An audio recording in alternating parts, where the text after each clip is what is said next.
free thinkers. This is Sean Speaks with Up Talk My Life, and I am here today with a special guest, Marcus Small. Thank you, Marcus Small, for coming onto the platform. How are you today? Thank you for having me. I'm doing well out here in sunny Orlando. So you're in sunny Orlando. What's the temperature like in Orlando? It's probably around like 75. It feels 75 or 78, depending on what time, if you're in the shade or not. But okay. It's feeling good. This is like the time to be in Orlando. Anything like after like a month from now, don't come. Too hot. Yeah. Okay. Yeah. Well, that's what people say about Houston, but I like the heat, so I don't really know what people be complaining about, right? Me and the sun are friends. We're friends, but we ain't that tight. Listen, the sun here in Orlando, it seems like the sun is like right here. It's like you have the earth, you have Orlando, and then you just have the sun right here. The sun right there. Gotcha. All righty. So tell us about who are you, Marcus Small? So I am a producer and film director, also editor, all that good stuff, just an overall filmmaker. And I create content for clients such as like just big name clients. I do commercials. I've done spots for Doritos. I've done reality shows on Lifetime, Bravo, MTV, BET, VH1, all that good stuff. I started out as doing music videos though for artists like Trina, Flo Rida, T-Pain, all that good stuff. Wow. So I've been around the block for everything, and now I'm about to release my first feature film, which is a horror film, probably later this year. So we're trying to wrap that up right now. So I cannot wait for that. Okay, so you have range then, because I got to know your work through a documentary that you did called the Mela Code, which we're going to get to. But now you're telling me you're about to release a horror film. A horror film. Yep. Just give me a little snippet about what this horror film is about. Can't tell you. I'm joking. Okay, well, tell me. Yeah, it's based on a story where there are 5 college students who are trying to evacuate Florida. Okay. For Hurricane Irma. Hurricane Irma happened like a few years ago. I can't remember what year it was, but it happened years ago. And so they're trying to evacuate, and they just come across a bunch of hurdles. They run out of gas, traffic is bad, stuff like that. They just leave way too late. So they ended up seeking shelter at a random airplane salvage yard, which is in the middle of nowhere, which is an actual place, that's the beauty of everything. It's like the production is right there. Yeah. Or production value rather, is right there. So they ended up seeking shelter there. But unbeknownst to them, there was a deranged killer on the loose that actually lives on the premises. So he one by one. So it's basically, you see like it's kind of like we call found footage, kind of paying homage to Blair Witch Project. You know, that's probably like one of the first ones. So you see cell phone footage mixed in with like your cinematic type of point of view. So it kind of merges, kind of blends into two genres. So it's a low budget one. I think the budget was around like $250,000. So it wasn't like the biggest budget, but we made it do what it did. Okay. Well, that's good though. Now, so tell me this, Marcus, how long have you been in the film industry? So professionally, I would say since 2008. Okay. So I've been in the game for a little while, but I mean, I was doing music videos for like Flo Rida and T-Pain and stuff like that. I was doing that while I was in school. So that was in like 2007. Wow. So you always had a passion for this, even when you were like a little kid? Yeah. Well, see, when I was a little kid, I wanted to be a meteorologist. I wanted to be a weatherman. So when I did my high school, my senior final project or something like that, I realized that I was not meant to be on camera. But I love behind the scenes. I love the actual cameras, and I love what the producers were doing and stuff. I was like, I want to do that. So when I got to college, that's what I decided to do. It was either going to be that or music, because I played in church and like administered music and stuff like that. So I was going to explore doing something with music, either going on tour with a couple of artists. Because a lot of my friends, my peers, my brother and stuff like that, they are professional musicians. So I was like, I can do that. Then, I don't know, filmmaking just called my name. Okay. So now, are you a singer in the music industry? What you just something with music? You just like doing something with music? Yeah, I was one of those guys, like kids growing up in church, that played the drums and then played the organ and keyboard. So that's what no singing. So you're multi-talented in that musical genre area, huh? Oh, you try to be. Yeah, trying to Okay, be. okay. Now, did you actually major in film in college? Yeah, so I went to two universities, two colleges. At Okay, first, I went to Winston-Salem State University, which is in North Carolina. okay, That's where Stephen A. Smith, the reporter and anchor on ESPN, that's where he graduated from, and also Farrakhan. Those are okay, like the two icons that I kind of claim with the school. Plus, okay. and then after I graduated from there, I ended up going to Full Sail, which is a film school kind of. They have like Hmm. other programs, but film they have a program that's specifically made for film. And whereas Winston State was more of journalism, news, I knew I didn't want to do that. Okay. So film, I went to Full Sail, and that was only like a 2-year program, 20 months, 21 months. Like it was an accelerated program. So went to a 4-year university, then went to like a kind of like a technical college university. Okay. And that's when I accelerated when I went to film school because at Winston-Salem State I was like the big fish in the small pond. At Full Sail, I became a big fish in the big pond, but I started out as a small fish in a big pond. So Gotcha. it Gotcha. was a culture shock, but I loved it. But you loved it. Okay. And then so shortly after graduating, you just kind of jumped in doing, Oh yeah, oh yeah. okay. Had Now to did make you, money, had to pay back those loans. yeah, we could have a whole conversation about them student loans. That's another conversation right there because those student loans don't play. Don't Yeah, play, they don't play. I finally got rid of mine and I am so glad. They were like, they haunted me yeah. all my life for the most part. All right. So I first came to see your work. I did a movie night with Dr. Boyce, and your documentary, The Mela Code. Yes. I watched that. I so enjoyed it. I thought it was just something that was needed during this time because I think we need documentaries that tell us more of that hardcore truth, right? Not that melted, not that watered down stuff, right? Just tell it like it is. Let's talk about what the problems really are so that we can kind of come up with some solutions. Yeah. And so, but what really kind of, after I watched it and I was all pumped, I was like, okay, I got to give me a copy. I then looked the movie up and saw that it had come out in 2018, I believe. Yeah. And I was 2018. kind of disappointed, like, why didn't I know about your movie? Yeah, I get that question a lot. It's a lot of factors. First of all, social media, like I guess they, what's the word I'm trying to look for? They stopped all my campaigns. So obviously I'm not a celebrity, don't have like a big platform or anything like that. So I have to start from a grassroots level. And then I have to promote. So the social media, they kept blocking me. Instagram, Facebook, like all my campaigns, they would block everything. They were saying, oh, it goes against our guidelines, it's racist, stuff like that. So that was a huge challenge. Now, I had screenings in Orlando, Chicago, Tampa, and there were a few other screenings or whatnot. But the biggest, this is crazy. I'm going to be totally candid. And I'm not talking about Dr. Boyce. Dr. Boyce got on the project. I love him for that. And he gave this movie an opportunity so that it could see the light of day. But there are a lot of conscious figures out there that they've seen the film. Mm-hmm. They've seen it plenty of times, or I won't say plenty of times, but they've seen it, they know about it, but they don't want to touch it because it's not theirs. And that's one of the things, the hurdles that I ran into, because it's like, when I finally, like, I guess became woke, I was reaching out to a lot of these, I don't want to say leaders, but like influencers, I would call them Mm-hmm. that. And they were not responding. And I get it because I think everybody reaches out to them. It's cool. But I felt like I had proven myself there and I wanted to, like, it wasn't even about me. I didn't want the spotlight. I just wanted them to kind of like push the information on.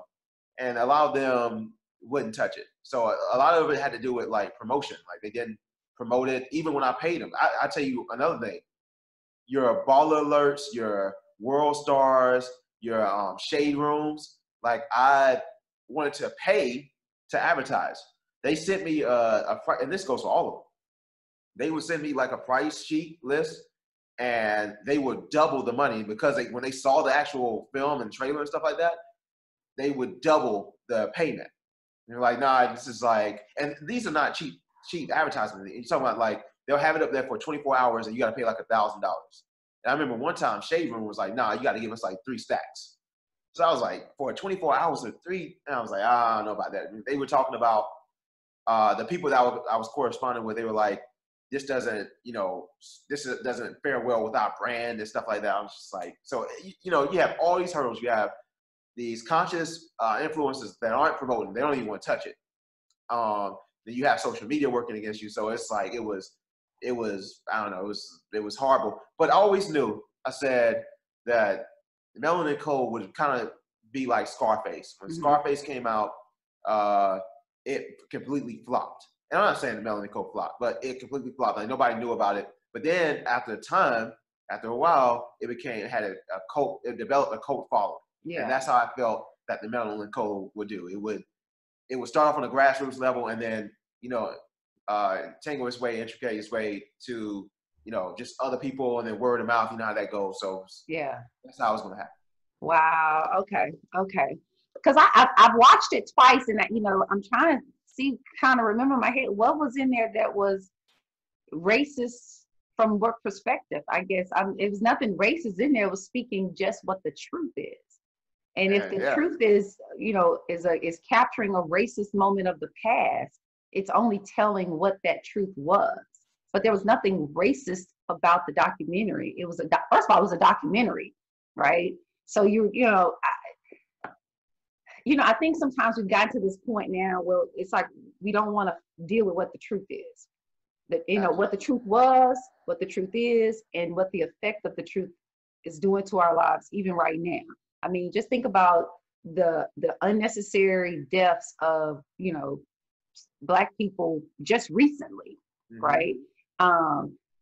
You in order to resolve that problem, you have to dig into where does the mindset come, right? Why is it that when, police use force when it comes to Black people, it's more excessive or more deadly than in another situation? You have to start asking the questions, and you have to be willing to go down the rabbit trail. I keep telling people, not all rabbit trails are bad. Some rabbit trails lead to a greater understanding of something, and we need that. And to me, the Melanin Code kind of helps you to say, okay, you know what? These are some truths of the past that's having impact today, right? Yeah. Absolutely. And that's what I was going for. Like during the inception of like coming up with the concept of the Melanin Code, I just wanted to keep it raw and informative, like not trying to be biased. That's why if you watch the Melanin Code, it'll be like specifically one example. There's one point where it's made where it's like Obama did nothing for Black people. Obama was horrible for Black people, blah, blah, blah. But on the other time, it's like, well, Obama, we didn't tell Obama what we needed and stuff like that. So you have two sides. Yep. I wanted you to make your own decision of how, your thought process. That's where I wanted to position it. I guess I wanted to keep it liberal, I guess. But no, I think what it is, you wanted to keep it open. I think some kind of way in America, maybe even the world, we have gotten conditioned to not think on our own. And when somebody does something that sort of gives the choice of thought to you, that says, hey, here's two or three different views. You think about it. It's almost like it's like the powers to be saying, no, don't let them exercise their thinking minds, right? They may realize we've been controlling them, right? Because at the end of the day, in that documentary, you really did. Let's say if you're with the camp that thinks, President Obama didn't do anything, right? Well, the other camp is saying, okay, you say that, but first of all, President Obama did do some things, and second of all, what did you tell him specifically that you wanted done? Right. So now you got these two kind of what you would think opposing ideas, which they're really not, but you got to think about it, right? Okay, I can't necessarily just complain that he didn't do anything when I haven't really necessarily come to him with an agenda. Right. What was the agenda that you gave him compared to what other groups may have given him? Right. And I think that's just the truth. We got to deal with that being our truth, right? And so that to me is what one of the things that I kind of pulled out from the documentary was that, okay, it's time for you to start to think about things and make connections and understand that there's various views of things, but you need to think about them and draw a conclusion. Exactly. And that's why, I mean, that's another reason why I created the film, because it's solutions based. A lot of people like compare it to Hidden Colors, which is a historical documentary, which is a wonderful documentary. I love Hidden Colors. Yeah. It's one of my favorite documentary film franchises, I would say. Yeah. But it's not solutions based until you get to the end. That's when they provide solutions, stuff like that, because it's basically historical references. The Mela Code is like all solutions based. That's the whole purpose. Like, if we need to stop complaining, stop marching, stop doing all this other stuff, let's start circulating our money so that we can create solutions for our generations to come down the line. Exactly. And that's the thing. And that's what connected me to the movie, which made me have to reach out immediately, like, okay, we got to come and talk about it, because that was my takeaway. It's like I personally myself got to a point where I got tired of complaining about my life, right? I just got tired. And it wasn't like my life was bad. It was not one of those situations, right? But probably to most people, I probably have a great life, right? But when you have that internal complaint, on repeat. And I had to start to really delve deep as to why did I feel so slighted? Why did I feel shortchanged? Despite the fact that I may have quote unquote degrees and all of that type of stuff, but I still felt like something wasn't quite right, and so I think we've got to get to the point where we could just be honest with ourselves, right? I agree. It's time that we start to be honest with ourselves, and then we can then ask the right questions that will lead to solutions. In your documentary, there was a lot of possible solutions, right? Mm-hmm. If you're complaining about the fact that, we feel like, we're not, as a group, we're not treated right. Well, I think I forgot the guy's name. Was it Morrison, the real estate guy? Morrison, yep. Jay Morrison. Well, he provided a solution. Yeah. This is what we can do. We can give ourselves our own identity, go to world court. He provided a solution, right? But I think, to a certain extent, Marcus, I think we're happy in complaining mode. I think so too. I think we love complaining. I think we love being collective, not everybody, but as a collective. Collective. I think we love being oppressed, because if we didn't like being oppressed, we would be oppressed. Okay, say it again, because when I talk to people, I say all the time, I say, when you're tired of something, you change it. Yeah. If we didn't love it, we would stop it. Yeah. Because okay, wait a minute. Is it really that hard to stop? I think that it's not that hard to stop. I think that we just have to stop being lazy. I think our thing is the biggest factor in this whole ordeal with white supremacy, racism, all that good stuff is the money. That's the biggest factor. So if we stop giving them money and start circulating, we've seen it. We've seen like Tulsa, real estate fund. You said what? Trev, you talking about Morrison's, the real estate fund? I'm talking about I'm talking about back in the days. Tulsa, Black Wall Street. Black Wall Street, yeah. They had with Durham. So we've seen like it's successful. Now, the worst part about it is, it got bombed, and, there's always racism that they declare war on us. But if we have the money and we keep the infrastructure and also another thing, leaders, we put too much stock in our leaders like MLK, Malcolm X, stuff like that. And then when they get murked, then we have to hit the reset button. So if we just have, we need to like stop depending on leaders and having infrastructure and just have, just basically, I wouldn't say a group, but if you look at white supremacy, it's kind of like a business. Like they don't really have like leaders. Name a leader of white supremacy. Their leaders are historical figures like George Washington, and even like superheroes, Superman, Batman. Like these are their leaders. They're not going to get murked. Well, I'll go even further with you, Marcus. I think that their leaders is their idea. They have an idea about who they can show up in this world as. Yeah. And they create either rules, laws, etc., like a puzzle piece to build that picture. Yeah. Right. And so, and when you go back into our history, right, that that picture of, you know, what democracy was, what America was, you know, I always say it had African people as the weight bearers. Yeah. Right. We were the weight bearers. And then once we decided we no longer wanted to be weight bearers, or it became politically expedient for us to no longer be weight bearers because it was a fight going on and they needed, you know, African Americans to come to help. Right. It was, I always say, you know, it's like the problem with that time period is that we were legislated as human beings. Right.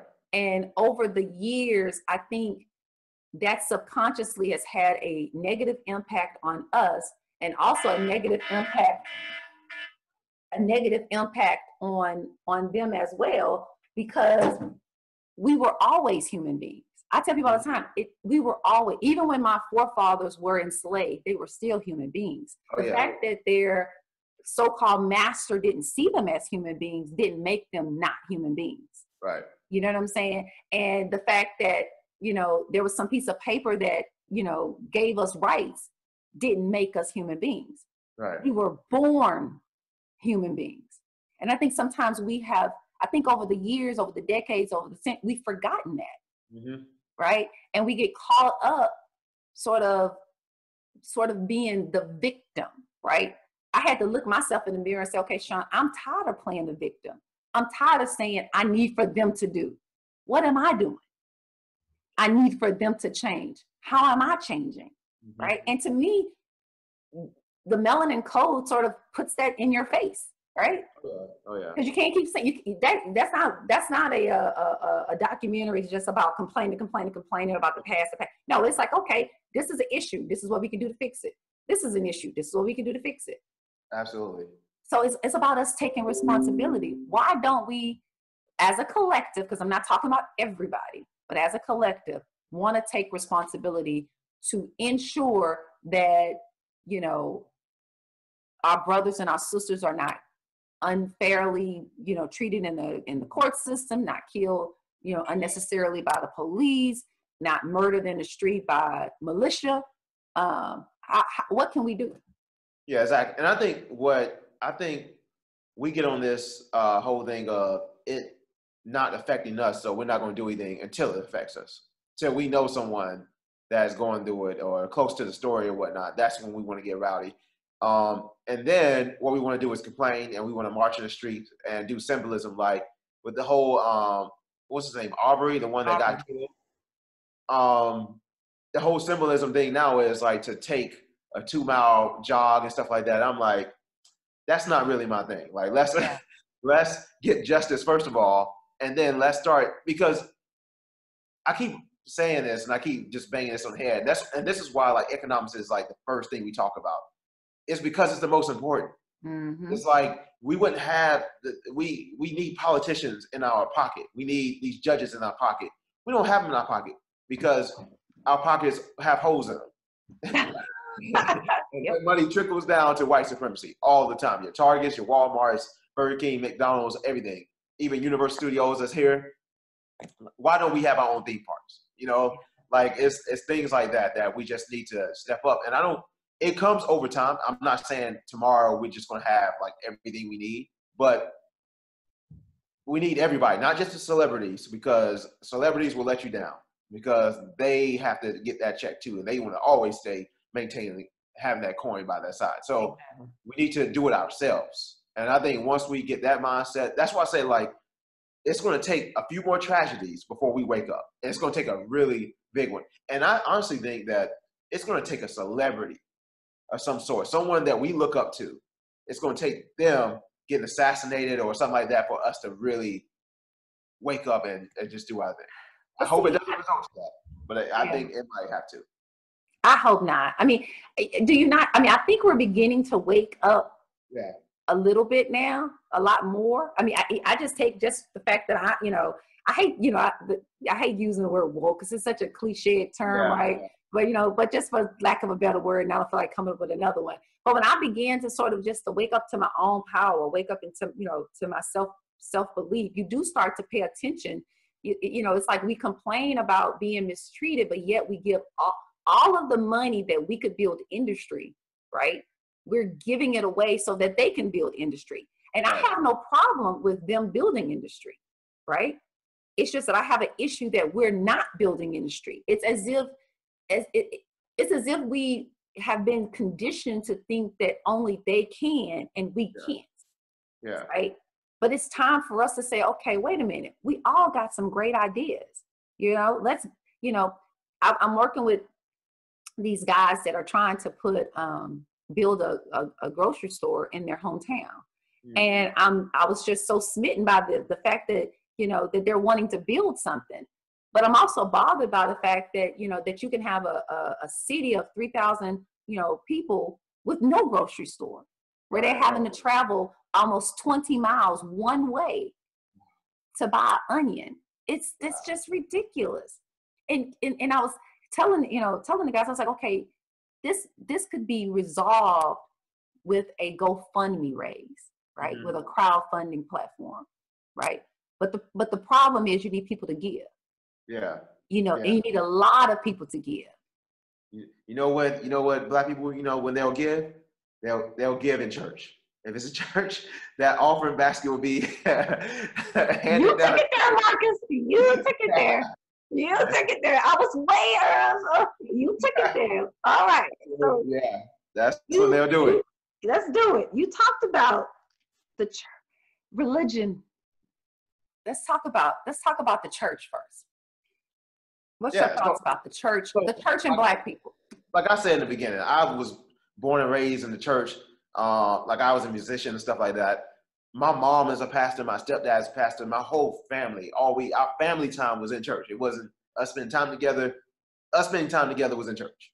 Okay. So like, that's when I think when I grew up, because when I was a kid, the only reason why I liked church, to be candid with you, was because I was playing the drums and the organ and stuff like that, and the girls. Around the girls. So that's what it was. Just tell the truth. Yeah, that's what it is. I mean, that's why a lot of dudes are in church right now, because of the women. But ultimately, like, it has the biggest mind control over everything, because I think as a race, it's made us severely soft. And I know we are like the most spiritual people on the planet. We are. And we let people take advantage of that. There's nothing wrong with being spiritual, but we still have to have common sense. And I think with religion, the more I studied it, the more I realized that we've been duped.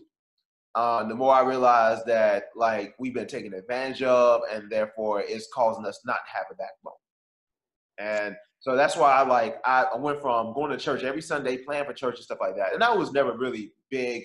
I've always felt like the Bible it contradicted itself a lot. It's not, I felt like there were some things I can ask one question to a preacher and then ask a mother of the church or another preacher the same question, and I'll get 3 separate answers. It's like no one had the right answers. No one, you know, you ask people to explain the Holy Trinity. What is the Father, Son, and the Holy Ghost? What is the Holy Ghost? Everybody will give a different answer.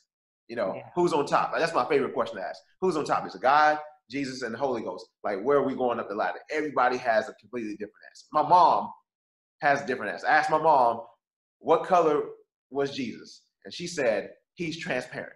And I was like, that is it clearly says in the Bible that he was basically a black man, but people don't, I don't know, it's such a weird thing. So you have to understand the dissonance that we as Black people had to have had, African people had to have had when, you know, Christianity, the religion, was introduced to us when we were in America.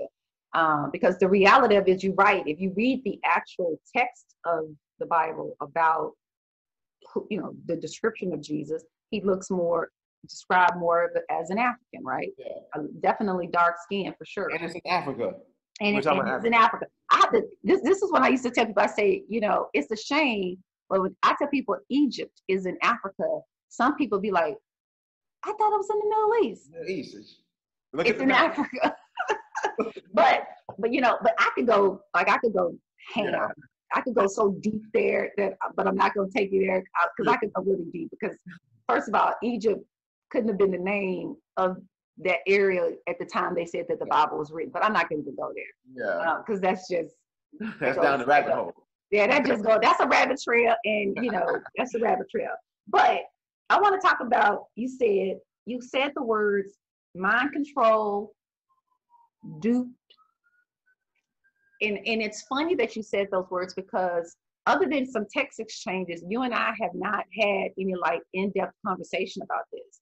Right. And when I started to detach from religion, that was sort of an awakening that I had, that I was like, wow, I've been duped. Mm-hmm. Right? I was like, I've been duped and I've been mind controlled, right? Because the very things that I was complaining about, when I started to pay attention to what I was saying, I was creating my own issues. Yep. Right? And so for me, when I started to detach from religion, it was like, okay, Sean, you just got to accept that you've been duped. I know I know you don't want to be duped. Nobody wants to admit that they was duped. It's just like having a boyfriend or a girlfriend that messes you up. Right? He's like, okay, they got over on me. But you just got to say, they got over on me, and let it go. Yeah. Right? And that's the thing about it. It's like, one of the guys actually in the Mela Code, his name is Dream. He has a book called "It's Okay to Let Go" or something like that. And Check that out. that title is like spot on, because the thing that got me to I guess open my mind, I'll never forget. I was watching this documentary called Zeitgeist, and the first thing it talked about was religion, and it explained where the 12 disciples came from, how that correlates with the 12 signs, zodiac signs and whatnot. You talk about how everything in the Bible, most of those things it's basically astrological references. They just personified all that good stuff. So I'm watching this documentary. It's blowing my mind, because I've never even thought about this. You hear about Jesus, we know about Jesus, but I've never even heard of Horus, never heard of Krishna, never heard of all these Jesus type beings. And I'm like, I see this is blowing my mind. And I remember the first stage of going through this whole transformation for me, detaching myself from religion, was I was scared, because I'm like, wait, am I gonna go to hell for thinking this? I'm thinking, because they beat you in the head with that hell and heaven, you're going to hell for this, you're going to hell for that. So I'm like, oh my God, man, I think I might go to hell if I don't believe in this stuff. And then I guess then another stage is when I got over that, I was mad. I was angry at religion. I'm like, how in the world? Now I'm mad at my family. I'm like, how do y'all allow somebody to, be duped like this? And then, the whole resentment era. And then I felt I was sad. I was like, I can't believe this, And then now I'm at a stage now that I'm just carefree. I'm just like, that's what happened. I accepted it. I'm like, people can go their own route. My mom is never going to change her. She's a pastor, first of all. She ain't going to mess up that. Yeah. But even if even if she didn't have her own church, she wouldn't, she's set in her ways. And a lot of people are. Yeah. So, and that's when I was talking to a therapist, one of my therapists I went to, a long-time therapist. And he was saying that religion right now, churches are decreasing in population, attendance, because the younger generation, they're waking up, because they know they're being duped. And it's too much technology out there. You have the Googles, YouTube, stuff like that. So they're not buying into everything that we used to buy into. Yeah. So I think that's a good thing. I do too. Yeah, I think that we should all. I'm not mad at religion. I'm not mad at religion, because there are some great things about religion, but I think there are some horrible things. And I think the horrible things pretty much outweigh, in our case. Now, white supremacy is not. I was just about to make that clarification, because I try to tell people, I say, look, if I was of another race, I probably wouldn't have any issue, right? Right. If religion was working for me, right, working for the collective, I have no problem. That's why I have no issue with a pastor or a minister who maybe because of what they built don't want to let it go. I understand that, right? But as a collective of people, it doesn't work for us, right? And it really, what does it show the world that we hold tighter to a religion, to a thought, to an idea that really belittled us, right? First, we wasn't chosen, right? And it never bothered me that, I wasn't quote unquote a Jew. So I wasn't chosen by, God initially, but then, the story, Jesus came, and then, that never bothered me until the day it did. Until the day I realized, okay, why is it that I feel so unworthy? And when I went down the rabbit hole, it was like, well, God didn't choose me. Right. I was an afterthought. Mm-hmm. And I'm telling you, Marcus, I became uncomfortable being an afterthought. Yeah. It's like, you're not going to tell me that I'm here on this earth, this circular sphere, right, in the middle of the universe, but I'm an afterthought. Right. But just so happened, other people who have another label, they're the chosen ones. Yeah. That was beat into my brain growing up. Yeah. And I don't think people realize that has a subconscious impact on every aspect of your life. Yeah, everything. And right? They don't realize it too, because it's subconscious, Because it's subconscious. You see the white Jesus and stuff like that, and you don't see Jesus within you. Exactly. That's the thing. I never, listen, and I will go back to my mom too, because I love my mom. We have these debates all the time. I love her to the day I die. But I will always tell her, not put no white Jesus in this church. Like, these are your people. Your people that come to your church are black. They're melanated people. Do not put a white Jesus in there. And I would say that to every black pastor out there. Like, take those white Jesuses out. Take those prayer hands. We have this thing in Orlando, down the street from Universal Studios, called Holy Land. Mm-hmm. Actually, Ty Tribbett, I don't know if you know him. The gospel singer, one of my favorite gospel singers. His church is in Holy Land. If you go in Holy Land, you will see. If they do a play, they'll do a play with the resurrection of Jesus and the birth of Jesus. You will see one black person in that play, and he's not even a disciple. He's a what you call somebody that's just watching from a spectator. You will see prayer hand cookies that are white. You'll see murals on the wall that are white. You'll see paintings on the wall that are white. Everything is white. All this whiteness is in Africa, apparently, during this time. And it's my wife's grandparents, they love going there. They're in church. And they don't even see it. They're so used to seeing white Jesus and everything, that they can't even conceptualize the fact that Jesus isn't white and it shouldn't be white. I think that white Jesus is good for white people. Black Jesus is good for black people. So if we're going to have a religion, if we're going to be Christians, have Christianity within our race, at least have it be black Christian, and then have it not be so I guess so submissive. Yeah. Well, let me tell you something. Let's go back, because I'm glad you brought this back up, because I meant to make a point earlier and I think I lost my train of thought. Let's talk about the dissonance that, okay, let's establish that the Bible describes this Jesus as, the description fits a black person. Right. But as Africans, our forefathers were raised into us, seeing Jesus as blue-eyed, long hair, white. Right. So now, we have this new movement now where we want to make Jesus black. How does that fit in our brain when at the same time we still have the layer of training that we were not chosen? So now we have a black Jesus that didn't choose us? Which is weird, because we are the first humans on the planet. You talk about human beings. We are the human beings. The word human, what came from human. We have hue in our skin. So it's yeah, you're absolutely, that is a weird one. But then you would talk to, because you talk about the chosen ones. You talk to the hoteps, the real truth to the game hoteps, and they'll say that we are the real Jews. Listen, I was getting into that. I was going down that rabbit hole one time, but I think once I kind of withdrew myself away from religion, I really didn't care anymore. What are Jews? What are, all that stuff. At Words and labels. Labels. That's it. Words and labels that we know for a fact was created by people, no different than you and me. Right. So why am I causing all of this division within myself and within society over labels and words that are just used as tools of divisiveness? Right. So that's the same thing happened to me. I kind of went down that rabbit trail. I took the book and I wrote everything. I did my whole whiteboard, every name, tracing. And I was this is nothing but somebody just came up with some names, some labels, and started dividing groups. Right. And if you can believe that there's divided groups, from a godly perspective, it's easier to believe it from a worldly perspective. You Yeah. receive it.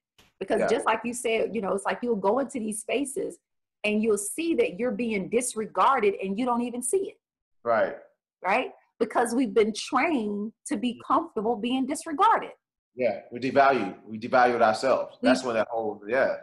Yeah. And so when people, you know, what gets me is that, you know, when I talk the way I talk, you know, people will say I'm militant. And I say, what about what I said was militant? Yeah. Right? I can't love myself. Get that too. Yep. Right? Yep.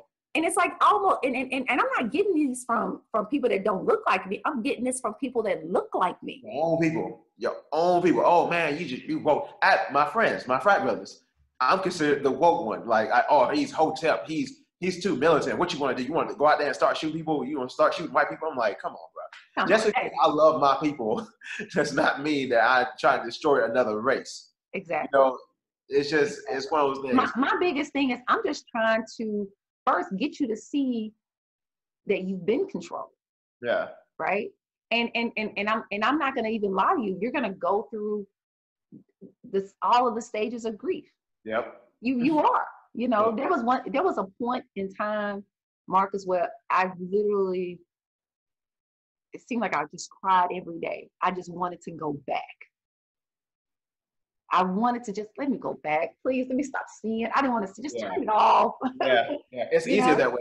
It's easier that way, right? This way I don't have to feel uncomfortable with my family. I don't have to feel a certain kind of way. You know, I could say the same, you know, I could say that same language, that lingo, that verbiage that we like to say, right? You know, and then finally I got to the point like we are just like, I just can't. That verbiage, that lingo that we're trained, especially in the African American community, that lingo doesn't help us. Not at all. You know, it calls, think about it. We love to say, wait on God. Mm-hmm. He will work it out. Right? And what are we doing? We're still waiting. Waiting for Jesus to come back. Yeah. Waiting for Jesus to come back to save us. Yeah. Yeah. While everybody else is over there creating and building, we're waiting. Yeah. Yeah. And it's all because they, you know, I was going to say they cause us to be so wanting of heaven and so afraid of hell that we're not living today. Exactly. We don't have heaven on earth. Thank you. If you want streets of gold, get rich enough and build you some streets of gold. I'm sure it's plenty of people that's got rich enough to have some paved streets that's gold, right? Yep. And I actually think that affects our economics. How do you think, you know, religion affects economics in the Black community? I feel like it's very influential. Number one, I think the biggest business in our community are the churches. You know, they get our money. And they're not, what the problem is too, okay, they're getting the money, but they're not telling our people where to spend the money. Like, if you really think about it, the churches have the most power. They have the most power because people go there for escapism. They've had a hard, long week. They want to listen to the pastor. They want to listen to the choir. And I got to say this too, I got to interject this. For people that are like in the stage of like kind of disconnected from gospel, from Christianity and stuff like that, it's okay to still enjoy gospel music. I love gospel music. I love the sound because melanated people, we have this innate ability to create music that feeds our spirituality, that feeds our spirit. So it's nothing wrong with gospel music. I love gospel music. I may not agree with the words. I may laugh at the words now, but I still love gospel music. So going back to that, I feel like these pastors, these influencers in the church community should tell us how to spend our money and where to spend it. Because what they'll do is when churches have like fish fries and, you know, dinners that, you know, they're selling these dinner plates, stuff like that, where are they getting the food from? They're getting it from white farmers. They get it from white grocery stores and everything like that. They're taking that money that you put in the offering into those white banks that are giving loans to white people, and then they're barely giving loans back to these churches. So I just think it's an education thing. I think that we just have to reevaluate and retrain our minds and do the right thing. If you're gonna go to church, if you're gonna pastor church, a Black church, pastor Black people. Yeah. That's all. And You're in the right direction. pastor us where we are right now.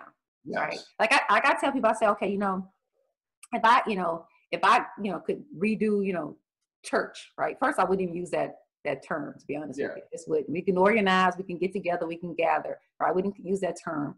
I'm with you, first I wouldn't even have a man figure, right? I would just remove that, right? Because when you tie it to a man figure, you're still tying it to somebody no different than you, controlling you.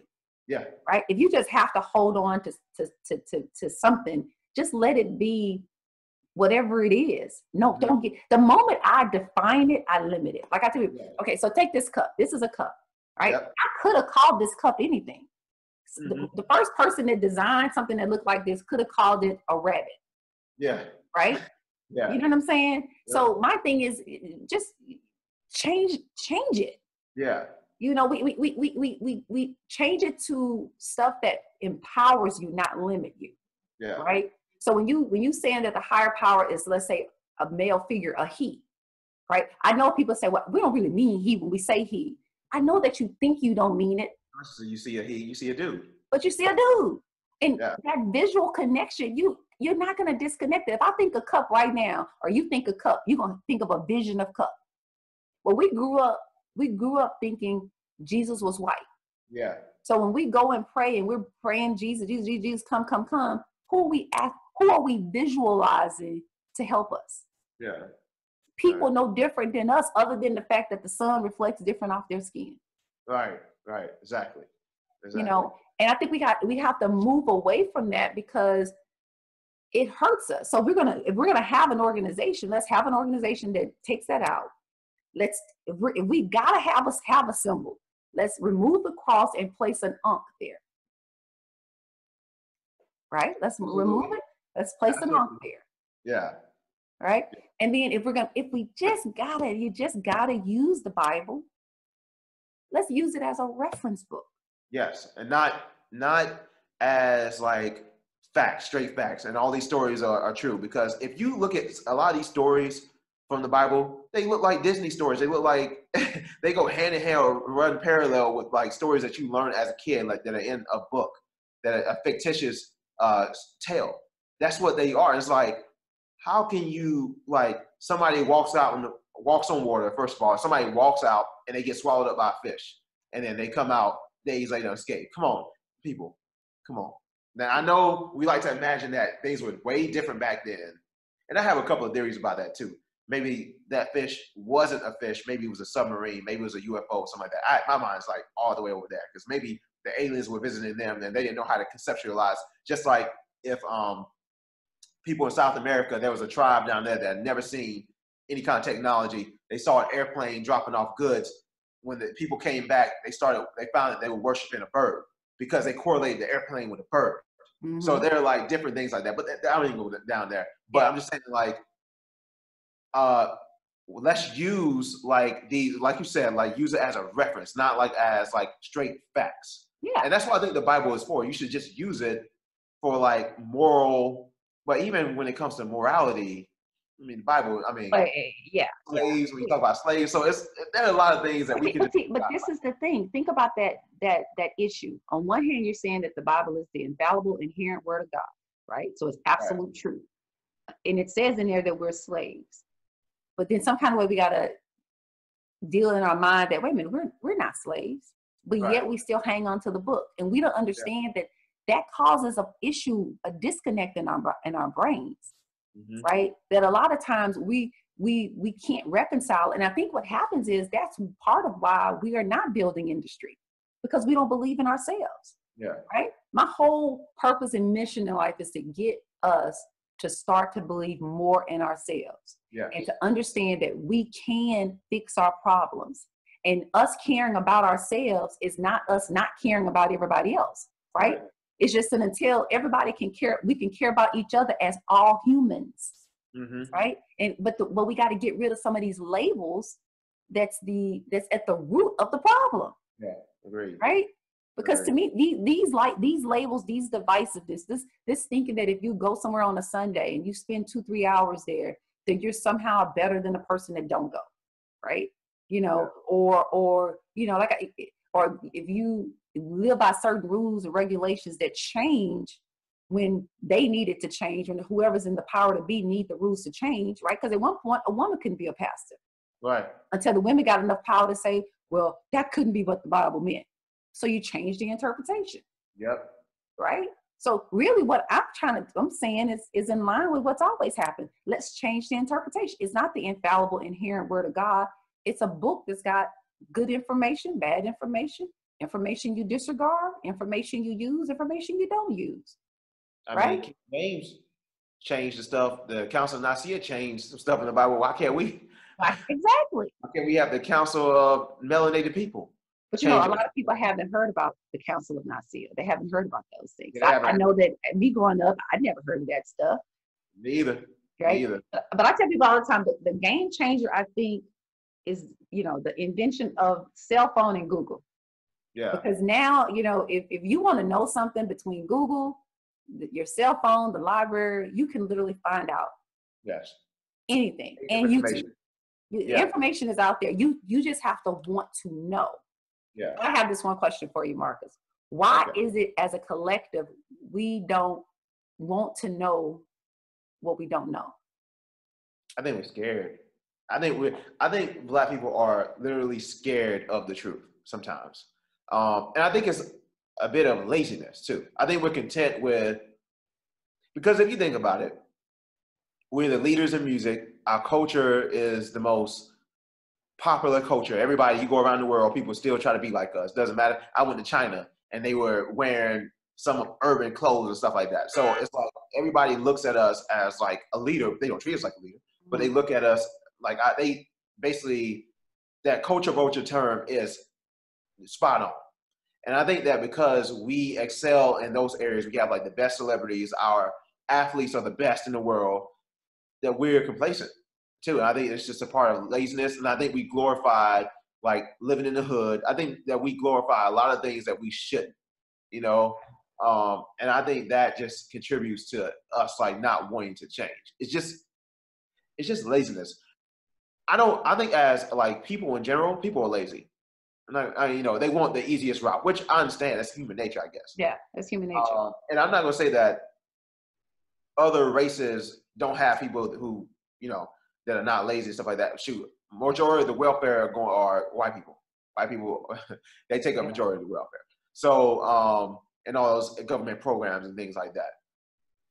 But I just think that because melanated people, I think we have more. I think our percentages are way off. I think you have maybe, and I could be guessing right now, but I think like maybe 35% of our population, of our race, are like really trying to do something, really trying. That's probably overreaching. But I would say that's overreaching. I would say 20%. But that 80%, is a beast. And I think that 80% drains the energy out of that 20% a lot of times. Now, but do you think that the 80% that is really, is it lazy, or is it the fear that we're going to be perceived as lazy? And so our actions come off as if we don't want more, or we're not willing to do more, but it's not really. And the only reason why I thought that is because I was watching Dr. Joy DeGroove's presentation on post-traumatic slave syndrome. And she was talking about how, you know, we were sort of written in the books that Blacks were lazy, even though we worked our butt off as slaves. Right? Slave lazy. Yeah. And so, you know, so now when somebody say, okay, Blacks are lazy, I'm always quick to say, okay, is that the word? I don't know if that's the word. Yeah. I think it's not so much laziness as it is, I actually think we're fearful that we could be slaves again. Right? But it's not a conscious fear. Yeah. It's a subconscious fear. Yeah. Right? So we're like walking on eggshells. So we're walking on eggshells. Yeah, we're not trying to wake up the giant, the sleeping giant. We're not trying to wake up the giant. Yeah. Right? Which basically means we are really existing as abused people. Right? We're literally living as abused people. We're still abused people. Yeah. Our minds are abused. Our hearts are abused. Our thoughts are abused. Our spirits are abused. Yeah. Right? Because you would think after 400 years, you know, God help me, God help me, God help me, that we wouldn't still be having the same problems. Yeah. Right? Yeah. We wouldn't still be having our men and our women shot in the streets. Mm-hmm. Right? You know, it's like these headlines are reading like headlines back in 100 years ago. Yeah, it's crazy. It's insane. It's the same. It's insane. Right? Yeah, I think you have a great point with that. I think we don't. I think so too, though. I think. All right, so I think we're scared of, like you said, we're scared of like being, you know, well, first of all, we're already being controlled, and then we don't like it when there's something going on in the streets where there's cops that come and arrest people and stuff like that, you know, beat them up and stuff like that. We don't like it, but we're gonna take it because we feel helpless. There's nothing we can do about it, and that's why, like, when you go back in history, I love history now. For some reason, I am a fiend for history. But when you look at it now, it was talking about like how the civil rights, it wasn't basically the civil rights leaders that were like getting it done, like the Martin Luther King, because he was kind of soft, if you really think about, until like upon his last couple of months or years or whatnot.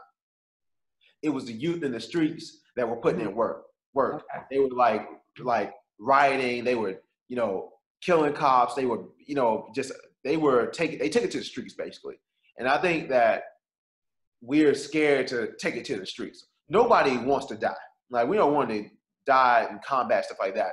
But at some point, we have to make up our mind as a collective. Like, this is one thing I love about Farrakhan. He's like, I'd rather die on my back or something like that than to live on my knees. I totally feel him on that one. Yeah. Because, you know, but we have to make up our mind as a collective that we're not going to take this. And those eggshells, we need to stop on those eggshells. That's what we need to be doing. And because we spend the most amount of money, it goes back to economics. We spend the most amount of money. What if we just stop? What if we just stop spending money with them? They will be on their knees. Because they don't spend money like that. Yeah. The Jews, especially, the so-called Jews now, the cheapest, I mean, they say that. The cheapest people in the world are Jews. That's what they say. I feel them, though. I feel them. Circulate that money back in their community. And that stays in there more than any other race, besides like Asians and stuff like that. So that's what we need to start doing. I think we need to change our whole mindset. And that's why I love this documentary. By the way, probably going to come out with a Mela Code 2 next year. I talked to Dr. Boyce about that. All righty now. We're trying to, that's in the works and whatnot. So we're trying to get a format for that and trying to see when we're going to release that. So that's a big thing. So, well, make sure you let me know. I can't wait. You know. Yeah. I just know that. Alrighty. Huh? Just talked the other day. So. Would you say that again? I had to just let you know because we talked about it the other day. He brought it up on that during the Black movie night. He was like, "How many people want to see a part 2?" And I was like, Then we got on the phone. He convinced me. I was like, "All right, let's do it." Yeah, you need a part 2. I mean, I think this is the thing. I think we've gotten to this place from repetitive stuff, repetitive words, repetitive actions. If we're gonna change it, we've got to be repetitive. Yeah. You got to keep bringing it, because I may not connect. This is the thing that keeps me going. People may not connect with me today, but 6 months from now, I could pull up in their feed and they'll be receptive to what I'm saying, right? Which is kind of what happened with me. It was like, right? You just gotta, when your life gets to a certain point, you become more open and you receive something. But like, okay, you know what? You start thinking about it. Be like, yeah, I never thought about it like that. Yep. You know, because a lot of things we just haven't been seeing. Mm-hmm. Right? And then once you start seeing, you be like, how did I miss it? But that's when you have to reconcile that you've been duped, that you've been controlled. It's okay. We've all been doing it, you know. It's just, but now that we know that we've been controlled and we've been duped, it's time to move past it. Yeah. All right. So I want you to explain one thing before we close out. What is consciousness? What's the conscious movement? What is the conscious movement? Yeah, what is the conscious movement? I've never been asked that question before. That's a good one. I believe that the conscious movement is I would just say the awakening. And I hate that. I mean, of course, it's the awakening. But I believe the conscious movement is the shift of a mindset, the shift of how we live our lives. Mm. And I do believe that more people are becoming more conscious. Some are like too conscious, I believe. I believe that there needs to be a balance. But well, actually, I can't say that. I don't want to say people are coming too conscious because that deprives them of them wanting to learn extra, more things, to go deeper and stuff. And I think you should always strive to learn more. So I just kind of take that back. But I feel like the conscious movement, whether it's a big movement or a small movement right now, it has to be a movement. Like it needs to happen. And for our children and for their children and so on and so forth, like we need it to go on. It needs to be like a domino effect. That's the name of my company. My production company is a domino effect. That's how it needs to be. It needs to keep hitting those dominoes down, just like you said, repetitive. And so I believe the conscious movement is nothing but the awakening of the rise of the people, the true people of the earth. I agree. I think, and I love the shift. I call it, it's the because at first I had never heard of that term. And I was like, what? And, but it's a paradigm shift. And it first starts in that mindset. Yeah. And then when you start when you can change it in the mindset, then you start to change your words and your actions. And then that's when lives are changed. That's when generations are changed, right? Because I don't want my children, and I really don't want my children's children to be having the same conversations. I want that to be a thing of the past. Exactly. Right? A thing of the past. I don't want to have the same old, oh, we're mistreated. No. Done. Period. No more of that. So, well, Marcus, thank you so much for coming on to the podcast. I so appreciate you for doing that. Over here looking at a random black dog in my backyard. I'm like, and it's not your dog. It's not my dog. I love dogs though. I would take care of him, but no, he's not my dog. Not your dog. I really appreciate you having me on. This means a lot to me. I'm glad you love the movie. And for those that want to check out the film, go to themelancode.com. I'm also on Instagram @melancode and Twitter as well @melancode. So good, because I was just about to ask you, how can people connect with you on social media? So why don't you repeat it just to make sure everybody heard it? So go to purchase a film and other merchandise, go to themelancode.com. They'll also take you to like the Instagram and all that good stuff, social media. But if you want to hit me up directly on Instagram, it's @melancode. And then my email is themelancodefilm@gmail.com. That once again, that's themelancodefilm@gmail.com. Perfect. And I'll actually have it too. I'll have some links in the show notes. Sounds good. So, thank you, Marcus. Thank you. I'm gonna have to bring you back on the platform. We could keep talking. There's so many little, nuggets that we could have just went down rabbit trails, and but I want to be mindful of your time. I respect your time. I respect you as a person, as a filmmaker. I can't wait for your horror movie to come out, and I can't wait for the Mela Code too, and whatever else you got brewing over there. Right? I can't wait for it. Thank you so much. All right. Well, thank you. This is Sean Speaks It Up, Talk My Life. And let me